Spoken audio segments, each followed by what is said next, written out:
He attempted to use the device while sitting on the Oh, edge of the hell no, son. bed. The device was unstable and one of the metal parts suddenly snapped under pressure. The broken piece caused a deep cut to his groin. He tried to stop the bleeding, but the wound was severe and involved a major blood vessel. The worst Gooner deaths ever. It is for all y'all gooning ass niggas, bro.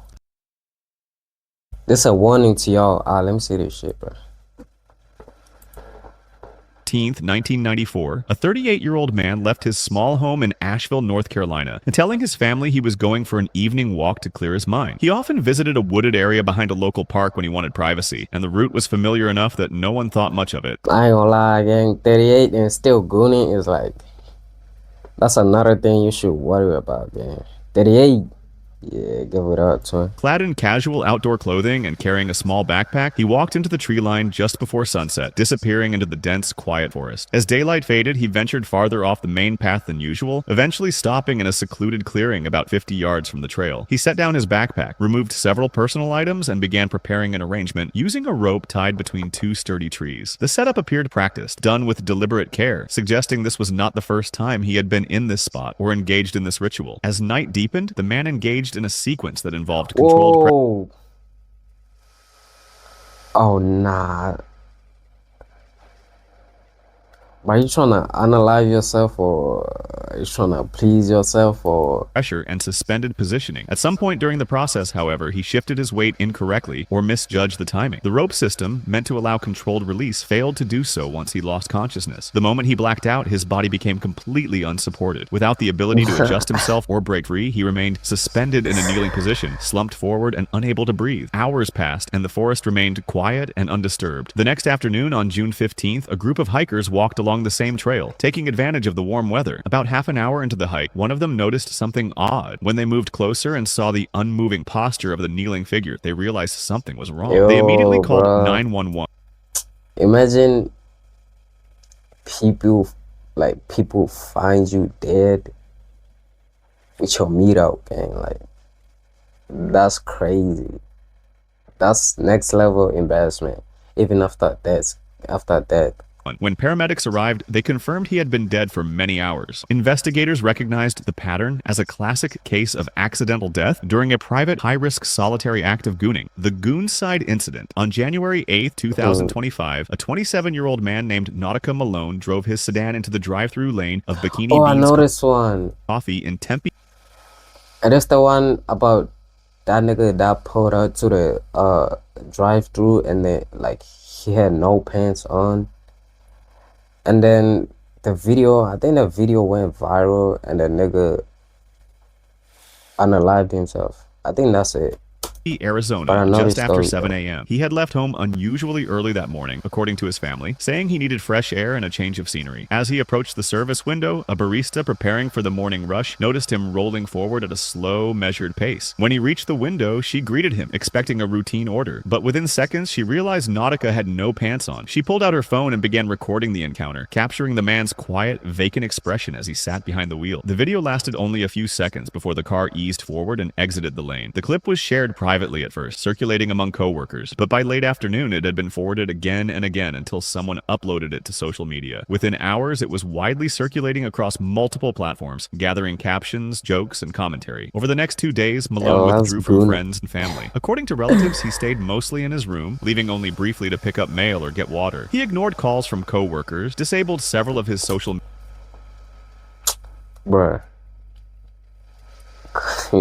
media accounts, and stopped responding to messages. His brother later told reporters that the shame and public attention seemed to overwhelm him almost instantly. And on the morning of January 11th, Malone left home quietly. He drove west toward Goodyear, Arizona, taking a long, looping route along the highway, avoiding busier exits. At some point during the drive, he called his brother, but the call went unanswered. When the brother returned the call minutes later, it rang without response. Just after 3 p.m., a passerby walking through a quiet parking area near a small business park noticed a black sedan parked at an odd angle beneath a tree. The engine was off, and and the driver inside appeared completely still. The passerby approached slowly and tapped on the window, but there was no movement. Alarmed, they dialed 911 and reported an unresponsive person in a vehicle. Police and paramedics arrived within minutes. After forcing the door open, responders determined Malone had died from a self-inflicted gunshot wound, with the estimated time of death several hours earlier. A firearm was recovered inside the vehicle. On his phone, officers found a short message addressed to his family, written earlier that morning, apologizing for the pain he felt he had caused them. The falling Gooner incident. On March 18, 2011, a 32-year-old man returned to his small Milwaukee studio apartment after a long work shift. He dropped his keys on the counter, turned on his TV for background noise, and headed straight for the bathroom. A few minutes later, he decided he wanted to goon. He brought a small stool from the living room and placed it beside the bathtub. He propped his phone upright against a shampoo bottle, playing a video he wanted to goon to. Based on the coroner's office reconstruction, he climbed onto the small stool so he could goon it. Bro, fucking weirdo. Like, why can't y'all niggas just goon normally, bro? What's wrong with gooning normally? Why you gotta be extreme, bro? Why you gotta do all this extra stuff? That's why y'all niggas die.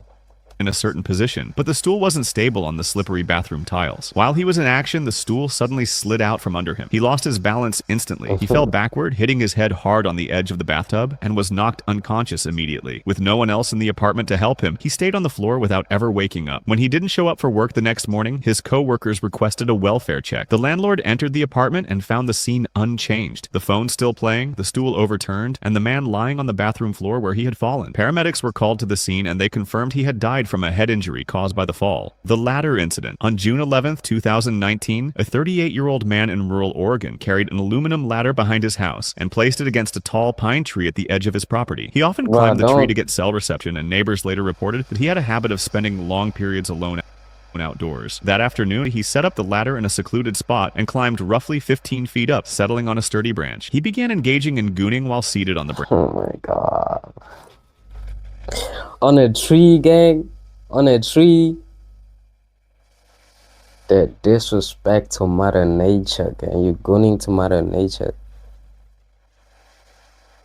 I ain't gonna lie, when a tree is crazy, branch, bro. Believing he was out of sight and in complete solitude. As the minutes passed, he shifted his weight repeatedly, bracing his foot against the tree trunk while using the other to maintain balance. The branch beneath him was stable, but the ladder he had climbed was not properly secured. At some point during his activity, his movement caused the ladder to tilt backward. Startled, he reached instinctively toward it, losing his balance on the branch in the process. Within seconds, he tumbled together with the ladder down the slope beneath the tree, striking the ground chest first. A hiker on a nearby trail heard the crash and discovered him unconscious beside the flattened ladder. Emergency services were called immediately, but despite resuscitation efforts, he was pronounced dead at the scene from blunt force trauma to the thorax, including multiple fractured ribs and cardiac injury. During the investigation, police found his phone, open browser tabs, and physical evidence confirming he had been engaging in solitary sexual activity moments before the fall. The D-Cut incident. On July 14, 2016, a 45-year-old man returned to his small apartment in Eastern Europe after a day of running errands. He set down his bags, turned on a small radio for background noise, and made his way to the bedroom. He retrieved a homemade metal device he had been experimenting with and brought it to the bed, arranging it carefully for use. Based on investigators' reconstruction, he attempted to use the device while sitting on the edge of the hell nah, man.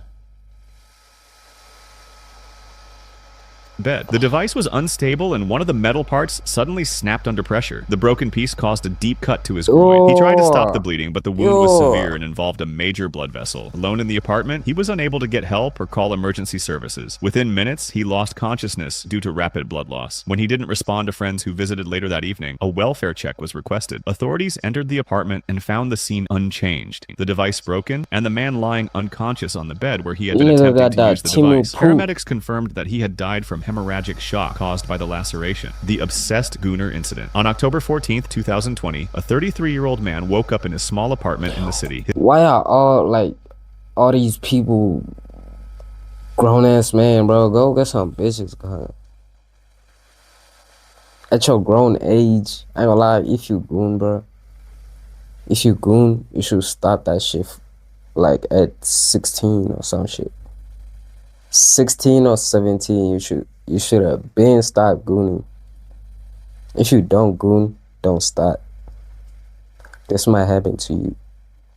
His nights had become sleepless, spent scrolling through videos and live streams of a single adult performer he believed was secretly communicating with him. To him, every post, every glance at the camera was a coded message meant only for him. Investigators later found that he had stopped going to work, cut of his friends and family, and had isolated himself almost entirely. Notes, screenshots, and printed messages littered his apartment, all meticulously annotated with interpretations of the performer's signals. Over time, his fixation had escalated. He convinced himself that he needed to meet her in person to prove his loyalty. That morning, he packed a backpack with essentials, including a handwritten letter and several printed screenshots, and left his apartment. He traveled by public transit to the city where he believed she was filming, following directions pieced together from interviews and online posts. For hours, he wandered near the area, checking security cameras and rehearsing what he would say. He refused to contact anyone for help, believing that any interference would ruin everything. As evening approached, he attempted to climb a fire escape to get a closer look at the studio where he believed she was working. Surveillance footage later showed him pause midway, hesitate, then lose his footing. Emergency responders